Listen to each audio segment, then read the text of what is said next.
은혜로운 찬양 감사드립니다. 우리 오남 선교회 지금 전국에 흩어져서 다 현장에서 일을 하고 있습니다. 그래서 우리 장로님들께서 우리 오남 선교회 화이팅 하기 위해서 우리 오늘 함께 찬양을 했는데 우리 또 가족들이 함께 나오셔서 찬양해 주셔서 사실 제가 같이 나오려고 했는데 너무 많이 나오셔서 제가 할 수 없이 같이 나오지 못했습니다. 제가 마음속에 기도하기를 오남 선교회 5명 나오라 그렇게 생각을 했는데 하나님께서 더 많이 이렇게 찬양해 주셔서 너무 감사합니다. 우리 오남 선교회를 위해서 늘 여러분이 많이 기도해 주시기를 부탁드립니다. 2025년 12월 작년 연말에 개봉한 신의 악단이란 영화를 여러분이 들어보셨을 겁니다. 지난번에 우리 대전로의 서부시찰에서 영화를 공동 관람을 함께 했습니다. 그때 10개 교회에서 250여 성도님들이 함께 세이백화점에 있는 CGV에서 그 영화를 관람을 했습니다. 이 신의 악단이라는 영화 작년 연말에 개봉했는데 올해까지 길게 상영을 이어갈 수 있었던 것은 교회의 힘이었습니다. 많은 교회들이 연말과 연초 심지어 사순절을 맞이해서 영화 한번 보자. 이 신의 악단 영화 우리가 모처럼 기독교를 소재로 한 영화이기 때문에 우리가 이 영화를 함께 보자라고 하는 그런 의미에서 많은 교회들이 집단 관람을 함께 하게 되었고 우리 시찰에서도 여러 교회들과 함께 극장과 협의 끝에 그 영화를 볼 수 있게 되었습니다. 이 영화는 1994년도에 평양에 있는 칠골교회, 평양 그 칠골리에 있는 이 칠곡교회 미국의 빌리그레암 목사 초청 부흥회가 열렸습니다. 물론 이 부흥회는 실제로 열렸습니다. 그런데 그곳에 동원되었던 많은 북한 주민들은 가짜 신앙인들이었다라는 이야기가 나옵니다. 그래서 이 가짜 부흥회를 열었던 그 실화를 모티브로 해서 바로 만들어진 영화가 신의 악단입니다. 이 영화를 보신 분이나 또 인터넷이나 유튜브를 통해서 간단한 내용을 들으신 분은 이 내용을 알겠지만은 이 북한이 국제 원조기구의 지원을 받기 위해서 바로 북한에서 이 가짜 찬양 집회를 하기로 합니다. 그러니까 아까 말씀드렸지만 빌리그레암 목사 초청 부흥회를 모티브로 해서 만들어진 영화이기 때문에 근데 북한의 이름 없는 한 악단을 준비를 시켜서 바로 북한의 찬양 부흥회를 하게 됩니다. 그 내용은 그 과정에서 그들이 보여주기 위한 즉 외부에게 보여주는 종교적인 쇼를 하려고 했는데 그 준비하는 과정에서 바로 그 악단 한 사람 한 사람들이 예수 그리스도를 영접하게 된다는 그런 이야기를 소개하고 있습니다. 그러면서 마지막에 그 극단에 있는 모든 단원들이 집단 학살을 당할 위기에 처했는데 극적으로 그 찬양팀을 주도하고 이끌기 위해서 북한 보위부 장교였던 박교순, 이 박시우란 배우가 연기했는데 이 두 배우의 극적인 희생으로 단원들은 총살을 면하고 압록강을 건너서 탈출하게 되었다라는 이야기를 소개하고 있습니다. 영화이기 때문에 어디까지가 사실인지 우리가 알 수 없습니다만 중요한 것은 이 영화가 우리에게 보여주는 영적인 도전입니다. 이 영화를 보신 분들은 알겠지만 이 영화 속에 등장하는 찬양 산소망이라는 찬양이 있습니다. 여러분 이 산소망이라는 찬양은 우리가 오늘 함께 봉독한 바로 베드로전서 1장의 말씀을 가지고 작곡된 찬양입니다. 한 3분 정도 되는데 우리가 이 찬양을 영상으로 같이 보려고 합니다. 될지 모르겠습니다. 되겠습니까? 네, 한번 그러면 3분 동안 우리 그 배우들이 부르는 이 산소망이란 찬양 함께 보시겠습니다.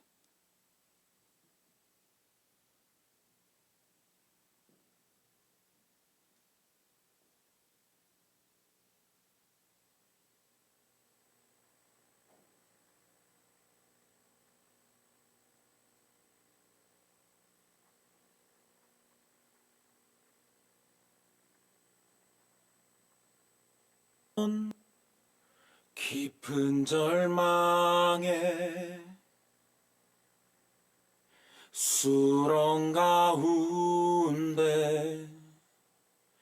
주님께 닿을 수 없던 우리, 어두운 밤 중에 하늘을 향해 주의 이름 나 부를 때, 어둠을 뚫고 오신 주 사랑, 나의 절망 고두셨네. 주님의 공로 다 이루셨네. 주 예수 나의 산소망.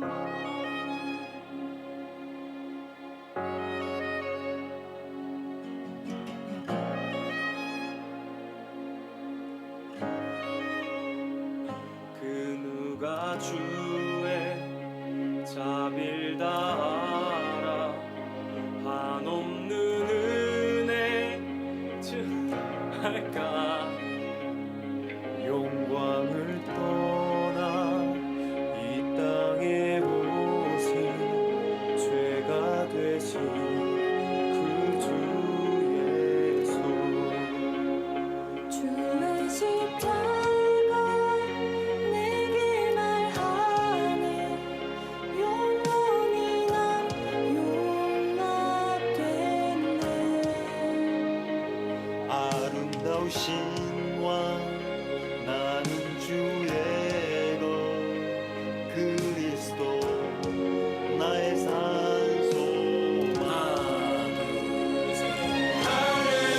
할렐루야 주를 찬양하여라. 할렐루야 자유케 하셨도다.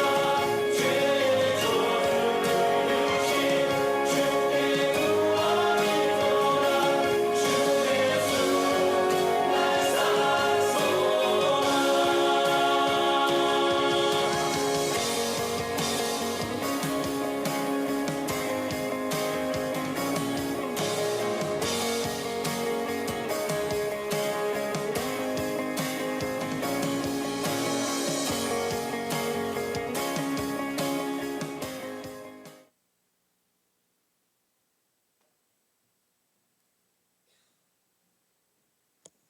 여러분, 오늘 우리가 함께 나누게 될 베드로전서는 극심한 박해와 시련 속에서 초대교회 성도들이 어떻게 믿음으로 그 박해와 고난을 견디고 이겨냈는지를 우리에게 말씀해 주고 있습니다. 여러분, 오늘 초대교회뿐만 아니라 모든 시대를 살아가는 그리스도인들이 고난과 박해, 시험과 유혹 속에서 우리가 가져야 될 참된 믿음은 무엇일까요? 오늘 주신 말씀을 통해서 저는 짧은 시간 동안 세 가지 은혜를 여러분과 같이 함께 나누고자 합니다. 첫 번째, 오늘 베드로전서가 주는 박해와 시련을 이겨내는 우리의 믿음 첫 번째는 우리들을 거듭나게 하시고 우리들에게 산 소망을 주십니다. 자, 우리가 오늘 함께 봉독했던 3절 말씀을 다시 한번 다 같이 한 목소리로 3절을 봉독합니다. 우리 주 예수 그리스도의 아버지 하나님을 찬송하리로다. 그의 많으신 긍휼대로 예수 그리스도를 죽은 자 가운데서 부활하게 하심으로 말미암아 우리를 거듭나게 하사 산 소망이 있게 하시며. 아멘. 우리가 아다시피 베드로는 예수님의 제자입니다. 베드로는 바로 이 편지를 통해서 박해와 시련을 견뎌야 할 초대교회 성도들을 위로하고 격려합니다. 그 박해와 고난의 한복판에 있는 그들에게 먼저 베드로는 이렇게 말씀합니다. 우리 주 예수 그리스도의 하나님 아버지께 찬양을 드립시다. 하나님을 향해서 먼저 찬양하자고 이야기합니다. 지금 박해의 한복판에서 고난당하고 있는 그 성도들의 그 고통과 아픔을 헤아리면서 먼저 하나님을 바라보고 하나님을 향해서 찬양하자고 이야기합니다. 그러면서 우리가 찬양해야 될 이유에 대해서 말하기를 하나님께서 우리를 불쌍히 여기셔서 우리에게 긍휼을 베풀어 주셨다라고 이야기합니다. 그 하나님의 크신 자비로 말미암아 우리들을 죄 가운데서 거듭나게 해주셨을 뿐만 아니라 예수 그리스도를 죽은 자 가운데서 다시 살리시고 부활하심으로 말미암아 우리들에게 산 소망을 안겨주셨다라고 말씀합니다. 사랑하는 여러분, 죄 가운데 있는 우리들을 부르신 주님, 우리를 거듭나게 하신 주님, 그 주님은 부활하신 주님이시고 주님은 부활하심으로 우리에게 영원한 산 소망이 되어 주셨음을 말씀합니다. 즉 베드로는 부활하신 예수 그리스도, 십자가에서 우리의 죄를 대신하여 죽으신 예수 그리스도, 그 예수 그리스도를 바라보고 우리가 산 소망을 갖자고 이야기합니다. 우리가 가져야 될 소망에 대해서 4절에 이야기하기를 그 소망은 썩지 않고 더러워지지 않고 낡아 없어지지 않는 유산이라고 이야기하면서 이 유산은 우리의 몫으로 하늘에 영원히 간직되었다라고 이야기합니다. 사랑하는 여러분, 우리는 이 세상에서 고난과 핍박과 그리고 때로는 환난과 말로 할 수 없는 어려움을 겪게 되지만, 그러나 우리가 그 고난의 한복판 속에서 절망하고 좌절할 것이 아니라 우리를 위해서 예수 그리스도를 보내주시고 그 예수 그리스도를 통해서 우리의 죄를 용서하여 주시고 우리를 거듭나게 해주셔서 하나님의 자녀가 되게 해주시고, 이제 우리로 하여금 이 땅에서 비록 나그네로 우리의 인생을 살아갈 수밖에 없지만, 그러나 이 세상에서 영원한 소망이 있는 것이 아니라 하나님 나라에 우리의 산 소망이 있음을 말씀하면서 그 산 소망을 바라다보고 이 고난의 한복판에서 그 모든 어려움과 고난을 감당하고 견뎌내자고 이야기합니다. 세상은 잠시 후에 썩어지고 더럽혀지고 쇠하는 것에 불과하지만, 그러나 하나님이 예수 그리스도를 통해서 우리에게 주신 산 소망은 하늘에 있는 영원한 것이기에 썩지 않고 더럽히지 않고 쇠하지 않는 영원한 유업이라고 말씀하고 있습니다. 사랑하는 여러분, 바로 예수 그리스도를 통해서 우리에게 산 소망을 주셨습니다. 예수 그리스도가 우리의 산 소망이십니다. 그러므로 우리가 어떠한 환경 속에서도 산 소망 대신 예수 그리스도를 바라보고 그 예수 그리스도의 십자가를 통해서 주신 하나님의 놀라운 은혜를 바라보고 그 모든 고난과 어려움을 이겨내며 살아가는 여러분의 귀한 삶이 되시기를 바랍니다. 산 소망으로 천국에 잇대어 살아가는 영생의 삶이 우리의 삶이 되어지시기를 주님의 이름으로 축복합니다. 두 번째, 시련을 통해서 우리의 믿음이 정금같이 빚어진다고 말씀합니다. 5절부터 7절까지 말씀에서 베드로는 이제 환난 속에 있는 흩어진 초대교회 성도들을 향해서 구구절절히 고백하고 표현합니다. 그것은 바로 하나님께서 고난을 주신 참된 목적과 이유가 어디에 있는지를 우리에게 깨닫게 해 주십니다. 5절부터 7절의 말씀을 통해서 베드로는 그 초대교회 성도들에게 권하는 말씀 중에 우리가 이 시간에 6절 말씀, 7절 말씀 다 같이 함께 다시 봉독합니다.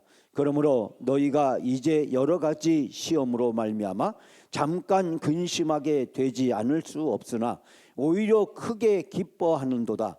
너희의 믿음의 확실함은 불로 연단하여도 없어질 금보다 더 귀하여 예수 그리스도께서 나타나실 때 칭찬과 영광과 존귀를 얻게 하실 것이라. 아멘. 6절 말씀에서 베드로는 이야기하기를 여러 가지 시험으로 말미암아 우리가 잠시 어려움을 겪을 수밖에 없고 그 어려움 때문에 어쩔 수 없이 슬픔에 빠져 있다고 할지라도 이것을 기뻐하라고 이야기를 하면서 7절 말씀에서 우리가 기뻐해야 될 이유에 대해서 말씀하기를 여러분의 믿음이 연단을 받아서 순수하게 되면 불로 연단하여도 마침내 없어지고 마는 금보다 더 귀한 것이 된다라고 이야기합니다.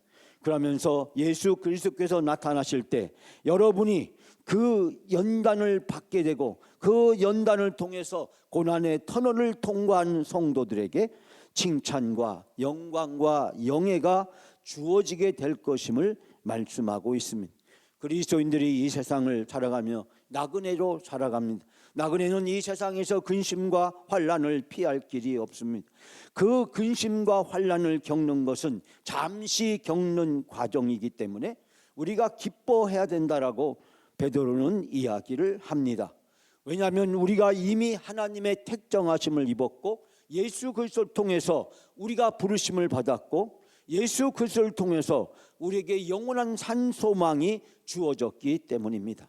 잠시 지나가는 인생의 여정에서 나그네와 같은 우리의 삶에서 영원한 산 소망이 우리를 이끌어가고 있기 때문에 비록 이 세상에서 우리가 연단을 받게 되고 시험을 받게 된다고 할지라도 그 모든 과정을 통해서 우리의 신앙과 믿음이 연단이 되어지고 더 하나님께 쓰임받을 수 있는 귀한 삶으로 우리가 변화될 수 있다라고 이야기를 합니다.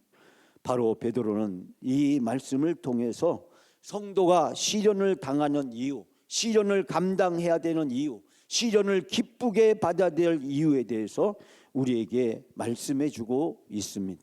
사랑하는 여러분, 우리가 비록 나그네로 이 세상을 살아가면서 어려움을 당한다고 할지라도 그 어려움은 더 주님께 가까이, 더 주님을 배우고 주님을 닮기 위한 신앙의 여정이기 때문에 우리가 기꺼이 그 고난을 기쁘게 받아들이게 될 때 오히려 그 모든 것들은 하나님의 영광과 하나님이 우리에게 주실 영원한 상급과 은혜와 축복과 칭찬이 될 것임을 말씀하고 있습니다. 초대교회는 극히 어려운 박해와 시험을 받았습니다. 우리가 아다시피 64년 로마의 대화재가 있었습니다. 그 화재가 있었을 때 네로 황제는 그 화재의 책임을 분노한 민심을 돌리기 위해서 기독교인들에게 그 책임을 전가하게 됩니다. 기독교인들의 성찬식을 빗대어서 마치 어린아이를 먹는 식인의 문화를 가지고 있다. 기독교는 유일신 하나님밖에 섬기지 않기 때문에 당시 여러 종교를, 여러 신을 섬기던 로마 사람들과 다르게 기독교는 신을 섬기지 않는다라고 이야기를 합니다. 기독교는 신분을 뛰어넘어서 남녀와 노소와 계급과 인종과 모든 것을 뛰어넘어서 함께 예배하며 음식을 나누며 교제하는 것을 보고 기독교를 사교 타락한 집단으로 매도해서 그 로마의 화재로 분노한 로마의 모든 분노를 기독교인들에게 전가시키게 됩니다. AD 64년 전후로 베드로가 순교하고 바울이 순교하고 초대교회에 엄청난 고난과 박해가 시작되었습니다. 그로부터 300년 초기까지 250년이란 긴 세월 동안 10대 박해 속에서 초대교회는 극심한 어려움을 겪게 됩니다. 말로 할 수 없는 고난의 한복판에서 원형 경기장에서 수많은 기독교인들이 죽어갔습니다. 짐승의 밥이 되고 검투사들의 놀이개로 목숨이 날아갔습니다. 네로 황제는 생각하기를 기독교인들을 위협하면 그들이 신앙을 포기하고 로마의 황제인 자기에게 굴복할 것이라고 생각했습니다. 그러나 원형 경기장에서 짐승의 밥이 되어가면서 검투사들에 의해서 목이 날아가면서 로마의 거리마다 거리에 기독교인들이 매달리고 그리고 기독교인들이 극심한 고통 속에서 죽어가면서 어느 기독교인 하나 하나님을 부인하거나 배반하는 신앙을 보여주지 않았습니다. 오히려 그 고난을 기꺼이 감당하면서 찬송을 부르면서 그들이 기쁘게 죽음을 받아들였습니다. 그 모습을 보고 네로도 충격을 받았지만 로마에 있는 수많은 시민들과 전 로마 제국에 있는 많은 사람들이 큰 충격을 받게 되었습니다. 도대체 기독교인들의 믿음과 신앙이 무엇이길래 저들은 저렇게 죽음 앞에서도 결코 그들의 신앙을 포기하지 않고 그들이 죽음과 맞바꾸면서 신앙을 지키려는 이유가 무엇일까? 기독교에 대한 관심이 폭발적으로 증가하게 되었고, 그로부터 250년이 지난 세월 동안 기독교는 전 로마 제국의 모든 사람들이 신앙으로 받아들이는 놀라운 결과를 이루게 되었습니다. 저 팔레스타인, 저 예루살렘 유대교의 한 작은 분파에 불과했던 기독교가 이 거대한 로마 제국에 수없이 많은 민족, 수없이 많은 종교, 철학과 그 모든 것들을 이겨내고 로마 제국의 국교로 인정되는 놀라운 결과를 가져오게 되었습니다. 사랑하는 여러분, 초대교회 성도들은 한 소망을 가지고 고난을 받아들였습니다. 그 고난 속에서 믿음을 지켰습니다.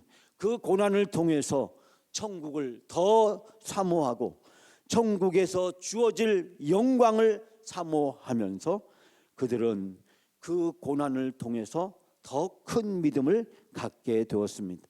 오늘 우리가 살아가는 우리의 삶의 한복판 속에서 어떠한 고난과 역경과 시험과 유혹이 있다고 할지라도 오늘 베드로 사도를 통해서 주시는 산 소망을 가지고 모든 것들을 이겨내시는 여러분의 믿음이 되시기를 주님의 이름으로 축복합니다.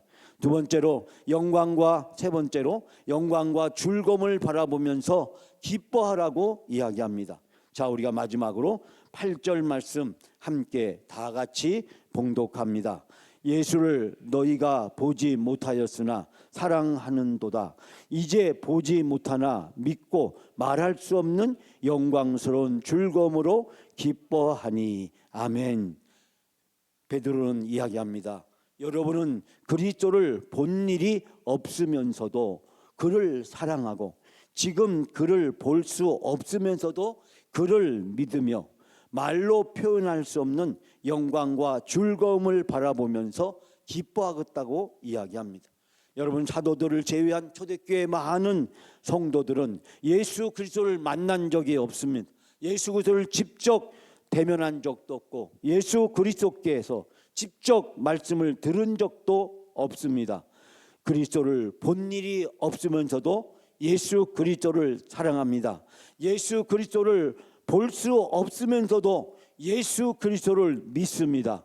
그리고 말로 할 수 없이 표현할 수 없는 영광과 즐거움을 바라보면서 초대교회 성도들은 기뻐합니다. 도대체 무엇 때문이었습니까? 예수 그리스도가 나를 구원하셨고 예수 그리스도가 나를 사랑하셨고 예수 그리스도가 나의 죄를 위해서 십자가에 죽으셨고 예수 그리스도가 나의 산 소망이 되셨음을 초대교회 성도들은 믿었기 때문입니다. 고난이 심해지면 심해질수록 어려워지면 어려워질수록 예수 그리스도를 바라다 봅니다. 예수 그리스도는 아무 죄가 없으신 분이셨으나 그분은 우리를 위해서 십자가를 지셨고 십자가에서 온갖 고통과 아픔을 겪으셨습니다. 십자가에 달리신 예수 그리스도, 믿음의 주요 온전케 하시는 그 예수 그리스도를 바라보고 그 예수 그리스도를 본받고 그 예수 그리스도에 대한 믿음으로 초대교회 성도들은 고난을 받아들였습니다. 고난당하고 있는 이 삶의 한복판에서 특별히 불강력적으로 닥쳐오는 이 로마 제국의 극심한 박해와 환난과 그리고 고통과 아픔 속에서 바로 초대교회 성도들은 예수 그리스도를 바라다 보았습니다. 예수 그리스도의 십자가를 보았습니다. 예수 그리스도가 우리를 위해서 십자가의 죽으심을 보았습니다. 주님은 나를 위해서 저렇게 고통을 당하시고 저렇게 십자가에서 죽으셨는데 내가 지금 이 고난과 환난과 역경과 핍박 속에서 내가 그것을 감당하지 못하겠느냐고 예수 그리스도에 대한 믿음으로 고난을 이겨내고 예수 그리스도의 고난을 사모하면서 십자가를 붙들고 믿음의 주여 온전케 하시는 그 예수 그리스도에 대한 믿음으로 그들은 고난을 당당하게 받아들였습니다. 그들은 현재 당하고 있는 이 고난이 영원한 것이 아니라 잠시 있는 것에 불과하다는 사실을 깨달았습니다. 사도 바울은 우리에게 이야기를 현재의 고난은 장차 나타날 영광과 좋게 비교할 수 없다라고 고백합니다. 우리가 비록 지금 예수 그리스도로 인해서 믿음으로 인해서 고난 당한다면 우리가 당하는 고난을 예수 그리스도의 고난과 비교할 수 없고 우리가 당하는 이 고난도 잠시 있다 지나가는 것에 불과하고 나그네와 같은 삶을 살아가는 우리들에게 예수 그리스도가 십자가와 부활을 통해서 산 소망이 되어 주셨기 때문에 산 소망이신 그 예수 그리스도를 바라보고 이 고난과 역경을 받아들이게 되면 바로 하나님은 우리들에게 영원한 영광과 즐거움을 주신다라고 하는 놀라운 믿음을 가지고 초대교회 교인들은 바로 이 고난과 박해를 감당하고 고난과 박해 속에서도 초대교회는 더 부흥하는 놀라운 역사를 이룰 수가 있었습니다. 사랑하는 여러분, 우리는 베드로전서를 통해서 초대교회 교인들이 당하는 극심한 고난이 얼마나 어려운 것인가를 우리는 잠시 생각해 볼 수 있으나 그 초대교회가 겪었던 고난을 온전히 표현할 길이 없습니다. 원형 경기장에서 죽어가야만 했던 그 초대교회 교인들의 고통과 아픔, 온갖 박해와 환란, 250년에서 300년 동안 이어진 그 대환란의 시기에 초대교회 교인들은 나그네와 같은 인생길에서 영원한 산 소망을 붙들고 예수 그리스도의 십자가를 바라보고 믿음의 주여 온전케 하시는 예수 그리스도라는 믿음으로 담대히 고난과 환난과 맞서서 그들은 승리할 수 있었습니다.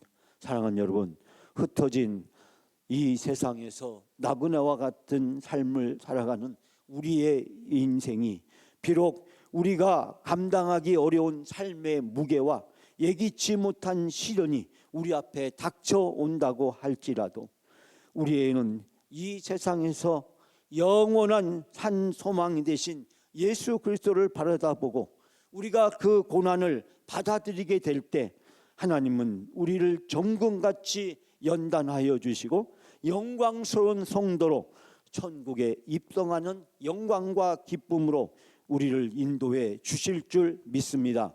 성도들에게 주어지는 모든 환난과 역경과 박해와 핍박은 우리를 영원히 무너뜨리기 위함이 아니요 우리로 하여금 더 굳은 믿음을 갖게 하고 더 굳은 천국의 소망을 붙잡기 위해서 때로는 하나님은 우리를 훈련시키시고 연단시키시고 때로는 이 세상에서 고통과 아픔을 겪게도 하십니다.